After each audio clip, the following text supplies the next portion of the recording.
Hello friends, hope you are doing well. मेरा नाम है शकील अहमद। तो फ्रेंड्स, आप सभी का स्वागत करता हूं हमारे इस YouTube channel let's understand pharma पर। फ्रेंड्स, आज की वीडियो में हम डिस्कस करने वाले हैं पार्ट 9 हमारी वीडियो लेक्चर सीरीज़ का, जो कि हमने नाइपर जेईई के लिए स्टार्ट की हुई है। तो फ्रेंड्स, आज की वीडियो में बेसिकली मैं कुछ इंपॉर्टेंट टॉपिक्स हैं जो कि नाइपर जेईई से रिलेटेड, उन्हीं को आपके साथ डिस्कस करने वाला हूँ। तो यहाँ पे फ्रेंड्स चलते हैं अपने डिस्कशन की तरफ। सबसे पहला फ्रेंड्स जो हमारा टॉपिक है आज का, वो है P53, जिसे ट्यूमर सप्रेसर जीन है। यानी कि अब फ्रेंड्स इस जीन के बारे में या P53 प्रोटीन के बारे में हम यहाँ पे डिस्कस करने वाले हैं। फ्रेंड्स, आप प्रीवियस ईयर के नाइपर जेईई के क्वेश्चन पेपर उठा के देखेंगे तो आप पाएंगे कि इस पर बहुत सारे क्वेश्चन आए हुए हैं। तो फ्रेंड्स, हम वो भी देखेंगे कि किस तरह से कुछ क्वेश्चन आए हुए हैं। तो चलते हैं इसके डिस्कशन की तरफ।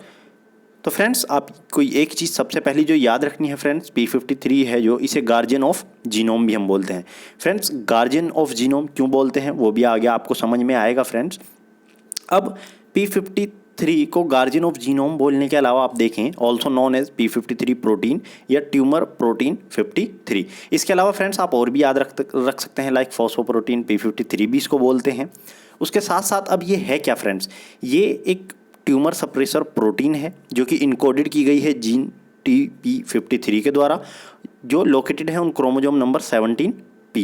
यानी कि P जो डिनोट कर रहा है फ्रेंड्स आर्म को डिनोट कर रहा है। क्रोमोजोम की दो आर्म होती हैं friends, short arm, long arm. P जो डिनोट कर रहा है यहाँ पे शॉर्ट आर्म को डिनोट कर रहा है।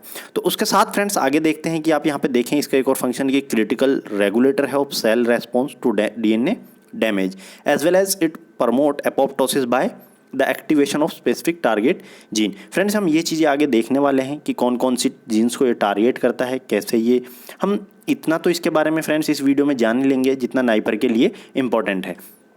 उसके साथ ही आप देखें friends, inhibit and prevent tumour growth. अब फ्रेंड्स, इसको गार्जियन ऑफ जीनोम कहने के पीछे का जो रीज़न है फ्रेंड्स वो ये है कि ये जीन अगर आप देखें फ्रेंड्स कि DNA रिपेयर में बहुत ज़्यादा हेल्पफुल होती है फ्रेंड्स। अगर DNA डैमेज होता है तो वहाँ पर रिपेयर में इसका बहुत इंपॉर्टेंट फंक्शन है। एज वेल एज आप देखें इसका एपोप्टोसिस में इसका फंक्शन है, यानी कि आप देखें, और दूसरा inhibit and prevent tumour growth.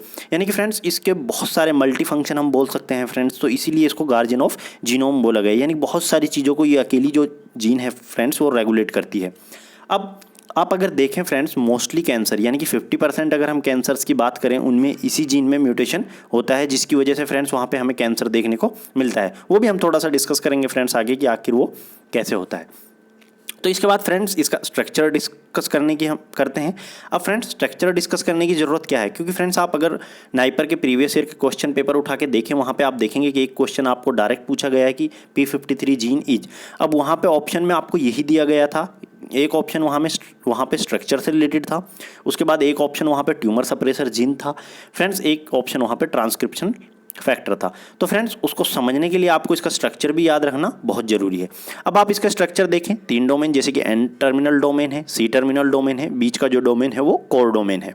अब अमीनो एसिड सीक्वेंस आपको याद रखने की ज़रूरत नहीं है, कौन से अमीनो एसिड से कहाँ तक N टर्मिनल डोमेन है, लेकिन फिर भी आप याद रखना चाहें 1 to 97 तक जो है N टर्मिनल डोमेन है, एंड 324 टू लेके 393 तक C टर्मिनल डोमेन, और जो बीच का बचा हुआ है वो है कोर डोमेन। अब जो N टर्मिनल डोमेन है फ्रेंड्स, वहाँ पे आप देखें ट्रांस एक्टिवेशन डोमेन है। अब इस ट्रांस एक्टिवेशन डोमेन की हेल्प से फ्रेंड्स ये जो P53 जीन है वो एक्ट करती है एज ए ट्रांसक्रिप्शन फैक्टर। तो फ्रेंड्स वहाँ पे जो प्रीवियस ईयर के क्वेश्चन पेपर में क्वेश्चन पूछा गया था उसमें एक ऑप्शन में यही था कि P53 जो है वो एक्ट करती है एज ए ट्रांसक्रिप्शन फैक्टर। तो वहाँ पे फ्रेंड्स आप यहाँ पे स्ट्रक्चर को देखें, यानी कि जो ट्रांस एक्टिवेशन डोमेन है वो रेस्पॉन्सिबल है फॉर ट्रांसक्रिप्शनल एक्टिविटी। तो आपको ये चीज़ अच्छे से याद रख लेनी है कि P53 है जो वो ट्रांसक्रिप्शनल फैक्टर की तरह भी काम करती है। और आगे फ्रेंड्स मैं आपके साथ थोड़ा सा डिस्कस भी करूँगा कि किस चीज़ के लिए ट्रांसक्रिप्शन वो वहाँ पर कराती है। उसके साथ आप देखें यहाँ पे प्रोलीन रिच डोमेन, यानी कि 63 to 97 अमीनो एसिड का जो ये डोमेन है फ्रेंड्स, ये प्रोलीन रिच डोमेन है। अब फ्रेंड्स आपको एक बात याद रखनी है कि ये वाला ऑप्शन भी वहाँ पे था, प्रोलीन रिच डोमेन है इसके पास तो है। अब आपको फ्रेंड्स एक और चीज़, इससे बहुत ज़्यादा इंपॉर्टेंट पॉइंट कि आखिर इसको P53 बोला क्यों गया है। फ्रेंड्स जब इस प्रोटीन की डिस्कवरी हुई थी तो उस टाइम इसको जब SDS पेज पर रन किया गया, फ्रेंड्स हम SDS पेज प्रीवियस वीडियोज़ में ऑलरेडी डिस्कस कर चुके हैं कि प्रोटीन के आइडेंटिफिकेशन के लिए हम SDS पेज का यूज करते हैं। तो वहाँ पे जो मॉलिक्यूलर वेट फ्रेंड्स जो एसडीएस पेज के बेसिस पे इसका मिला वो 53 किलो डाल्टन मिला। लेकिन अगर आपको यहाँ पे बता दूं फ्रेंड्स, इसका एक्चुअल वेट अगर आप देखें, जो अमीनो एसिड का जो टोटल वेट है अगर वो आप काउंट करें तो आप पाएंगे कि वो 43.7 किलो डाल्टन है। अब फ्रेंड्स इसके पीछे रीज़न क्या है कि एक्चुअल जो इसका वेट है 43.7 किलो डाल्टन है, और आपने देखा यहाँ पे कि अगर इसको एसडीएस पेज पे रन करते हैं तो 53 किलो डाल्टन पे वहाँ पे हमको जो बैंड है वो देखने को मिलते हैं। तो फ्रेंड्स इसके पीछे का रीज़न आप देखें कि प्रोलीन रिच डोमेन ही है। यानी कि होता क्या है, एसडीएस पेज में जो प्रोलीन रिच रीजन होता है फ्रेंड्स, उसकी वजह से और जो प्रोलीन अमीनो एसिड है वो स्लो मूवमेंट करता है फ्रेंड्स, यानी क्या हम बोल सकते हैं स्लो माइग्रेशन होता है उसका एसडीएस पे, तो इसीलिए जो बैंड है वो थोड़े हैवियर वहाँ पे देखने को हमें मिलते हैं। तो फ्रेंड्स इसका जो नेम था वो P53 इसी बेसिस पे पड़ा कि एसडीएस पेज में इसका जो बैंड 53 किलो डाल्टन पे मिल रहा था, लेकिन एक्चुअल में इसका जो मोलिकुलर वेट है वो आपको याद रख लेना है 43.7 किलो डाल्टन है। अब चलते हैं फ्रेंड्स नेक्स्ट डोमेन की तरफ। नेक्स्ट डोमेन में आप देखें डीएनए बाइंडिंग डोमेन है। ये डोमेन रेस्पॉन्सिबल है फ्रेंड्स कि इसकी बाइंडिंग के लिए, यानी कि जो ट्रांसक्रिप्शन वो करता है फ्रेंड्स, तो वहाँ पे जाके इसको बाइंड होना होता है, तो इस डोमेन की वजह से ही वो बाउंड होता है वहाँ पे। और फ्रेंड्स जो मोस्टली जो म्यूटेशन देखे गए हैं वो फ्रेंड्स इसी पोर्शन में आप देखें कि यहीं पे ज़्यादातर म्यूटेशंस होते हैं इसमें। नेक्स्ट अब डोमेन बात करें एनएलएस है, यानी कि न्यूक्लियर लोकलाइजेशन सिग्नल है। अब फ्रेंड्स अगर आपने कभी पढ़ा हो ट्रांसक्रिप्शनल फैक्टर के बारे में, तो ट्रांसक्रिप्शन अगर कराना है फ्रेंड्स, जो ट्रांसक्रिप्शन होता है वो न्यूक्लियस में ही होता है, तो फ्रेंड्स वहाँ पे अगर किसी भी प्रोटीन का ट्रांसक्रिप्शन में इन्वॉल्वमेंट है तो उसको न्यूक्लियस में जाना पड़ेगा, तो उसके पास एक पर्टिकुलर सिग्नल भी होगा, तो फ्रेंड्स उसी सिग्नल को हम बोलते हैं न्यूक्लियर लोकलाइजेशन सिग्नल। इसके बाद आप देखें टेट्रामेराइजेशन डोमेन। टेट्रामेराइजेशन डोमेन का क्या फंक्शन है फ्रेंड्स, नॉर्मली जब एक्टिव फॉर्म में जब ये P53 होती है फ्रेंड्स, तो उस कंडीशन में ये टेट्रामर के फॉर्म में होती है, और इस टेट्रामर यानी कि इस ओलिगोमर के फॉर्मेशन के लिए जो रेस्पॉन्सिबल है वो है टेट्रामेराइजेशन डोमेन। अब बात करते हैं नेक्स्ट डोमेन की, तो ये है न्यूक्लियर एक्सपोर्ट डोमेन, और लास्ट में अगर हम देखें तो बेसिक डोमेन। ये था फ्रेंड्स, इसका स्ट्रक्चर आपको बहुत अच्छे से याद रखना है, क्योंकि फ्रेंड्स प्रीवियस ईयर के क्वेश्चन में स्ट्रक्चर से ही कई बार क्वेश्चन आया है, कई बार क्वेश्चन डायरेक्ट पूछ लिए गए हैं, तो कई बार क्वेश्चन ऐसे पूछ लिए गए हैं लाइक जैसा कि मैंने डिस्कस किया P53 प्रोटीन इज, तो वहाँ पे ऑप्शन आपको दिया गया transcription factor as well as proline rich region and tumour suppressor gene, और वहाँ पे लास्ट जो ऑप्शन था ऑल ऑफ द एबो, तो फ्रेंड्स वहाँ पे ऑल ऑफ द एबो ही सिलेक्ट करना था। तो फ्रेंड्स ये चीज़ आपको यहाँ पे अच्छे से याद रख लेनी है। उसके बाद फ्रेंड्स चलते हैं कि इसका एक्टिवेशन कैसे होता है। अब इसका एक्टिवेशन के लिए आप देखें कि कुछ फिजिकल एजेंट हैं like UV rays, gamma rays, X rays, ये इसका एक्टिवेट करती हैं। उसके बाद अगर आप कुछ केमिकल एजेंट देखें, कार्सिनोजन हैं, कीमोथेरेपेटिक एजेंट हैं, as well as alkylating agent हैं। कुछ अदर भी देखें जैसे कि हाइपोक्सिया या हीट शॉक की कंडीशन हो गई, तो उस कंडीशन में भी ये एक्टिवेट हो जाएगी। अब एक्टिवेट होने के बाद ये करेगी क्या फ्रेंड्स, वो और चीज़ समझ लेते हैं हम।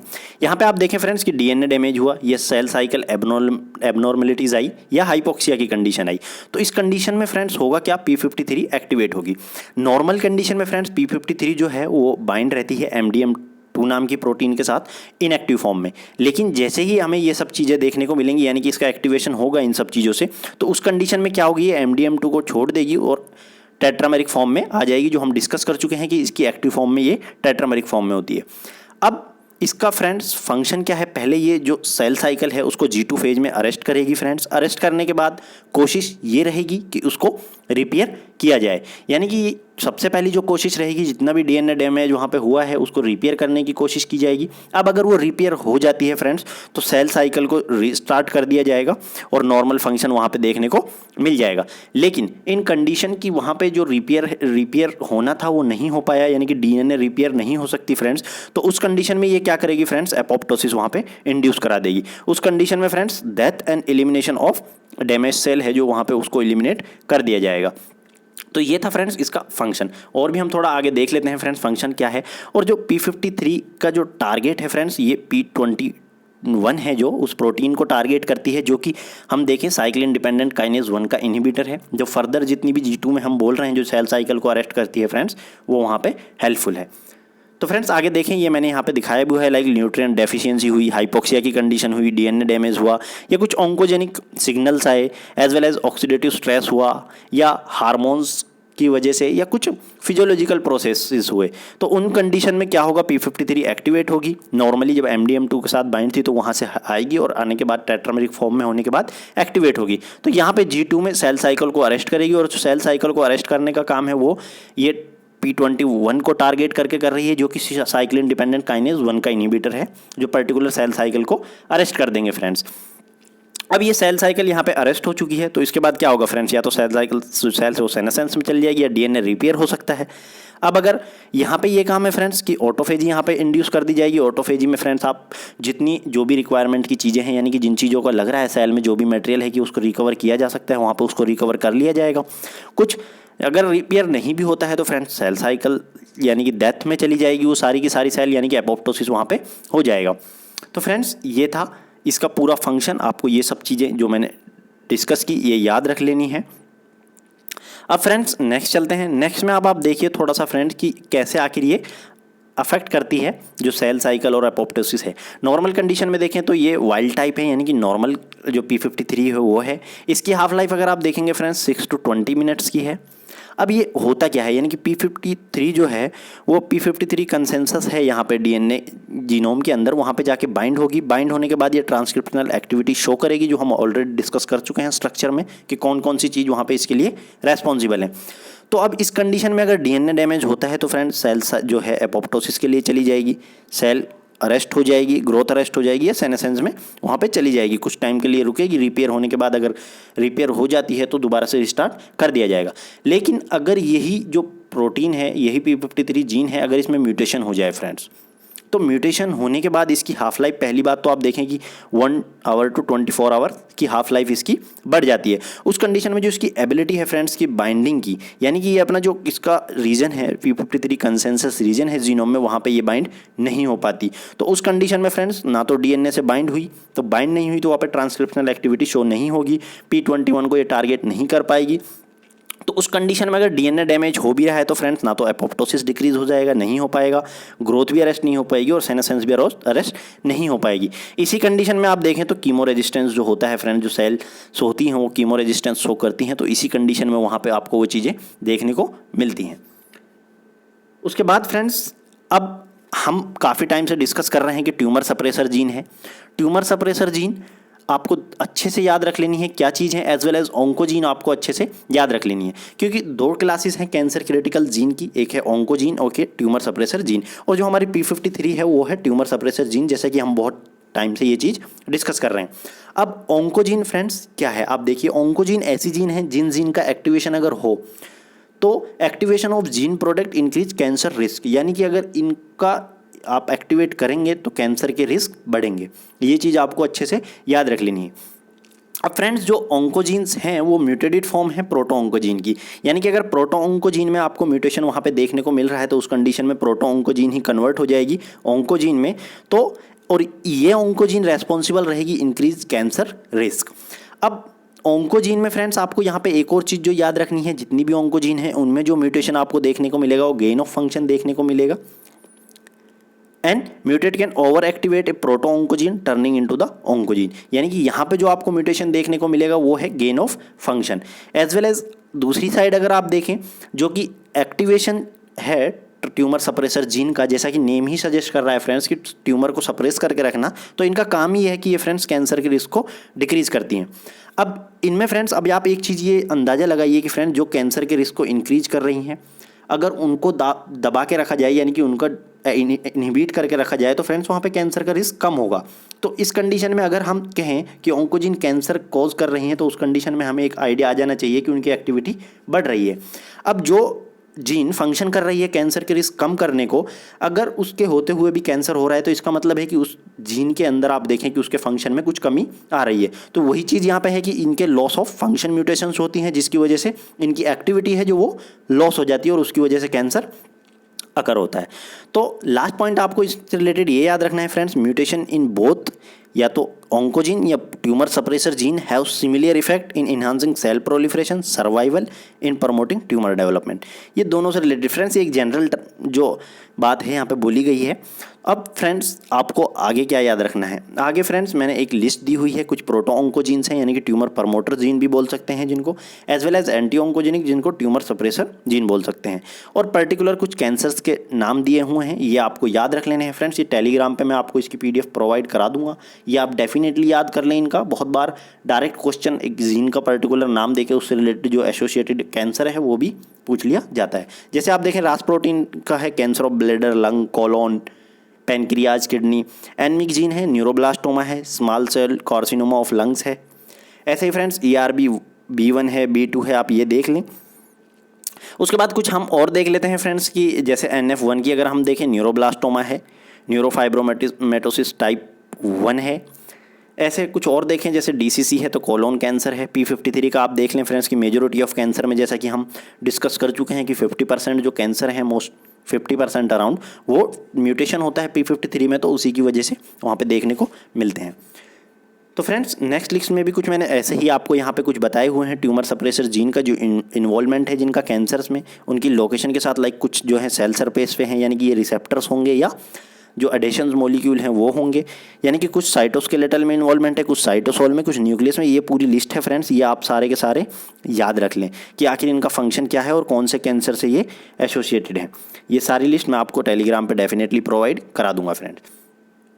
अब फ्रेंड्स P53 के बारे में हमने मोस्टली चीज़ें डिस्कस कर ली हैं, यानी कि वो सारी चीज़ें जो नाइपर के पॉइंट ऑफ व्यू से हमारे लिए इंपॉर्टेंट हैं, और कुछ चीज़ें हमने बहुत आगे तक की भी कर ली हैं, यानी कि फ्रेंड्स हो सकता है कि इनसे आपको क्वेश्चन देखने को मिल जाए जो अभी तक नहीं पूछा, लेकिन इन चीज़ों से कुछ आपको देखने को वहाँ पे मिल सकता है। क्योंकि फ्रेंड्स यहाँ पे आप देखें इस टॉपिक से क्वेश्चन मोस्टली बहुत बार क्वेश्चन पूछा गया है। डेफिनेटली आप अगर क्वेश्चन पेपर उठा के देखें तो आपको इससे रिलेटेड एक आइडिया आ जाएगा। अब चलते हैं फ्रेंड्स, कुछ बायोमिक्स टूल हैं हमारे जो जिसमें हम स्टडी करते हैं, डिस्कवरी करते हैं ड्रग्स या बायोलॉजिकल या वैक्सीन डिस्कवरी। तो वो कुछ टर्मिनोलॉजीज़ हैं, वहाँ पे मैं आपको उनके साथ डिस्कस कर लेता हूँ, तो आप उनको देख लें एक बार। सबसे पहले अगर हम बात करें फ्रेंड्स, जीनोमिक्स है। जीनोमिक्स आप देखें कि ऐसा अप्रोच टू सीक्वेंस, यानी कि जीनोम को सीक्वेंस करना और बायो इन्फॉर्मेटिक प्रोसेसिंग करना, यानी कि जैसे हम फ्रेंड्स ऑटो डॉकिंग करते हैं वहीं पे सेम सिमिलर वही वाली चीज़ है। यहाँ पे जीनोम को सीक्वेंस किया जाएगा और बायो इन्फॉर्मेटिक प्रोसेसिंग की जाएगी जेनेटिक डाटा की, to identify the candidate gene meeting the selected predictive criteria. यानी कि ऐसे एक आप बोल सकते हैं कि टारगेट जो हमारा इंटरेस्ट है उसके अगेंस्ट जो एक पर्टिकुलर एक ऐसा हमें सेलेक्ट करना है कि ऐसे कैंडिडेट को जो उसके अगेंस्ट अच्छा एक्टिविटी हमें वहाँ पे शो कर रहा हो। तो इस कंडीशन में फ्रेंड्स होगा क्या कि एक वैक्सीन, इसकी जो एप्लीकेशन है आप देखें, आइडेंटिफिकेशन ऑफ वैक्सीन टारगेट के लिए होता है। उसके बाद आप देखें फंक्शनल जीनोमिक्स में। फंक्शनल जीनोमिक्स में फ्रेंड्स उन चीज़ों को स्टडी किया जाएगा, यानी assessing pattern of gene expression under the various condition. यानी कि आप फॉर एग्जाम्पल एक पर्टिकुलर जीन, हम एग्जाम्पल ले लेते हैं लाइक पार्किंसन डिजीज़ का, आप देखें कि उसमें जो ओवर एक्सप्रेशन हो जाता है अल्फा सिनुक्लिन जीन का, यानी कि अब इस जो एक्सप्रेशन हमने पता किया है अंडर ए सर्टेन कंडीशन, तो वेरियस कंडीशन यहाँ पे लिखा हुआ है। तो फ्रेंड्स हम एग्जांपल ले लिया हमने पार्किंसन डिजीज़ का, तो इस कंडीशन में फ्रेंड्स हम स्टडी कर रहे हैं कि इसका जो एक्सप्रेशन है वो बढ़ रहा है। तो ऐसी स्टडी यानी कि फंक्शनल जीनोमिक्स के अंदर आएगी फ्रेंड्स, कि हम एक पर्टिकुलर जीन का एक्सप्रेशन को चेक कर रहे हैं कि वेदर इस कंडीशन में इसका एक्सप्रेशन घट रहा है या बढ़ रहा है, डिक्रीज हो रहा है या इंक्रीज हो रहा है। एपिजेनोमिक्स की बात करें या एपिजेनेटिक्स भी जिसको हम बोल देते हैं फ्रेंड्स, इस कंडीशन में अगर हम बात करें स्टडी ऑफ एंजाइम या प्रोटीन, उन एंजाइम और प्रोटीन के स्ट्रक्चर की यहाँ पे हम बात करेंगे, स्टडी करेंगे, जो कि इम्पैक्ट कर रहे हैं डीएनए के high order DNA structure and gene expression, यानी कि उन सारे एंजाइम्स या प्रोटीन्स का जो डीएनए के जो हाई ऑर्डर स्ट्रक्चर है उसको लिए रेस्पॉन्सिबल है, उस पर इम्पैक्ट करता है। लाइक यूक्रोमेटिन, हेट्रोक्रोमेटिन, हमने वो सब चीज़ें पढ़ी हैं फ्रेंड्स, उन्हीं से रिलेटेड यहाँ पे हमें स्टडी करनी है। अब इसकी हम देखें कि आप mechanism of disease and pathogenesis के लिए ही यूज होगा। ऊपर वाले भी अगर हम फंक्शनल जीनोमिक्स की बात करें तो फ्रेंड्स डिजीज पैथोजेनेसिस में ही हमें यहाँ पे यूज में होगा। नेक्स्ट हम बात करते हैं मेटाजीनोमिक्स। मेटाजीनोमिक्स में जो हम स्टडी करेंगे फ्रेंड्स जीनोमिक मटेरियल की इन एनवायरनमेंट एंड बायोलॉजिकल सैंपल में, यानी कि बायोलॉजिकल सैंपल और इन्वायरमेंटल जो सैंपल हैं उन पे जीनोमिक्स जो मटेरियल है उनका क्या इफेक्ट पड़ रहा है, वो सारी चीज़ें हमें वहाँ पे देख लेनी है। Like for example identification the unknown emerging pathogen in pathological sample, यानी कि पैथोलॉजिकल सैंपल में हम एक अननोन पैथोजन को स्टडी कर रहे हैं तो वो मेटाजीनोमिक्स के अंदर आएगा। प्रोटियोमिक्स की अगर हम बात करें फ्रेंड्स, प्रोटियोमिक्स में हमें सीधा साधा याद रखना है कि हमें protein coded by genome of interest, यानी कि उसकी स्टडी करनी है, ऐसी प्रोटीन की सेट ऑफ प्रोटीन हम बोल सकते हैं, यानी कि जो कोडेड किया गया है बाई जीनोम ऑफ इंटरेस्ट के द्वारा, उस प्रोटीन की हम स्टडी करेंगे, यानी कि डायग्नोस्टिक मार्कर की इनडायरेक्टली एप्लीकेशन इसका होगा। अब फ्रेंड्स इसका कहने का मतलब क्या है कि हमें एक पर्टिकुलरली हमारा जीनोम ऑफ इंटरेस्ट है जो हमें टारगेट करना है। अब हमें उसे देखना है कि वो जब एक्सप्रेस होता है तो किस प्रोटीन के अंदर वो एक्सप्रेस हो रहा है, और उसी प्रोटीन की स्टडी करने को ही हम एक तरह से प्रोटीमिक्स बोलते हैं। अब फ्रेंड्स ये पर्टिकुलर एक कंडीशन में लाइक हम जैसे कि बोल रहे हैं बहुत सारी एक पर्टिकुलर आप डिजीज़ का एग्जाम्पल लीजिए। अब उस डिजीज़ में आपको पर्टिकुलर पता है कि ये जीन का इन्वॉल्वमेंट है। अब जब उसका एक्सप्रेशन होगा तो एक पर्टिकुलर प्रोटीन बनेगी, उसी प्रोटीन की स्टडी को आप अगर कर रहे हैं तो वो प्रोटियोमिक्स के अंदर आ जाएगा। ट्रांसक्रिप्टोमिक्स में बात करें फ्रेंड्स, आरएनए की स्टडी करनी है, डिफाइंड यानी कि अंडर डिफाइंड कंडीशन में। वही बात हो गई फ्रेंड्स कि जीनोम एक्सप्रेशन प्रोफाइलिंग या पर्टिकुलर डिजीज़ के अंदर हम यहाँ पे देख लेंगे कि आरएनए की जो मॉलिक्यूल है उसका एक्सप्रेशन कैसा हो रहा है। उसके बाद अगर हम बात करें मेटाबोलोमिक्स में फ्रेंड्स, ऐसे ही मेटाजीनोमिक्स, मेटाबोलोमिक्स में अगर हम बात करें friends, small molecule metabolic intermediate जो कि प्रोड्यूस किए गए हैं bye micro organism various condition, उनका इफेक्ट क्या पड़ रहा है फ्रेंड्स, उसके इफेक्ट को आपको यहाँ पे स्टडी करना है। तो इस टाइप की जो स्टडी है इनकी एप्लीकेशन आप देखें टॉक्सिकोलॉजी, फिनोटाइपिक प्रोफाइलिंग और कंजक्शन विद फंक्शनल जीनोमिक्स, यानी कि फंक्शनल जीनोमिक्स के साथ एसोसिएटेड करके इसको मेटाबोलोमिक्स में पढ़ा जाएगा फ्रेंड्स, और इसी को हम मेटाबोलोमिक्स बोलते हैं। इम्यूनोमिक्स की बात करें फ्रेंड्स तो आप देखें वहाँ पे study of the effects on the mammalian immune system, यानी कि पर्टिकुलर जो इफेक्टर्स हैं उनका क्या इफेक्ट पड़ रहा है किस पे, मैमेलियन इम्यून सिस्टम पे। तो इस टाइप की स्टडी को हम बोलेंगे इम्यूनोमिक्स। और इसका जो एप्लीकेशन अगर आप देखें friends, identification of B and T cell epitope in vaccine design. अब यहाँ पे देखें फ्रेंड्स, वैक्सीन डिज़ाइन के लिए हमारा पहला जीनोमिक्स भी यूज हो रहा था और यहाँ पे भी हमारा वैक्सीन के लिए यूज हो रहा है। तो नेक्स्ट जो हमारा बचा है फ्रेंड्स वो है वैक्सीनोमिक्स, यानी कि वैक्सीनोमिक्स में फ्रेंड्स हम क्या डिस्कस करेंगे, यानी study of the response of mammalian immune system to vaccine, biological या ड्रग, यानी कि हमारा इम्यून सिस्टम किस तरह का रेस्पॉन्स जनरेट कर रहा है ड्रग, बायोलॉजिकल या वैक्सीन के अगेंस्ट, वही चीज़ यहाँ पे स्टडी करनी है वैक्सीनोमिक्स के अंदर। अब यहाँ पे इसका एग्जाम आप एप्लीकेशन देखें तो identification of gene polymorphism as well as underlying different responses to the vaccine. तो वो सारी चीज़ें फ्रेंड्स यहाँ पे आपको याद रख लेनी है। ये सारी टर्मिनोलॉजी फ्रेंड्स आपको बहुत अच्छे से याद रख लेनी है, क्योंकि फ्रेंड्स अभी जो चल रहा है वैक्सीन डिस्कवरी का, आप देखें फ्रेंड्स वहाँ पे ये डिफरेंट टर्म आपको देखने को मिलेंगे। आप आर्टिकल पढ़ेंगे तो हो सकता है फ्रेंड्स इन टर्मिनोलॉजीज से आपको वहाँ पे एक स्ट्रेट फॉरवर्ड क्वेश्चन आ जाए, इनकी डेफिनेशन आपसे पूछ ली जाए या इनकी एप्लीकेशन आपसे पूछी जा सकती है। तो उस कंडीशन में फ्रेंड्स आप इनको याद रख लें डेफिनेटली। तो फ्रेंड्स ये था आज का हमारा सारा डिस्कशन। उम्मीद है कि आपको अच्छा लगा होगा फ्रेंड्स। अगर आपको अच्छा लगता है तो आपने अपने दोस्तों के साथ इसको ज़्यादा से ज़्यादा शेयर करें ताकि उनको भी बेनिफिट मिले, और हमारे चैनल को सब्सक्राइब करें फ्रेंड्स। तो फ्रेंड्स आज की वीडियो में इतना ही, मिलते हैं नेक्स्ट वीडियो में, तब तक के लिए थैंक यू।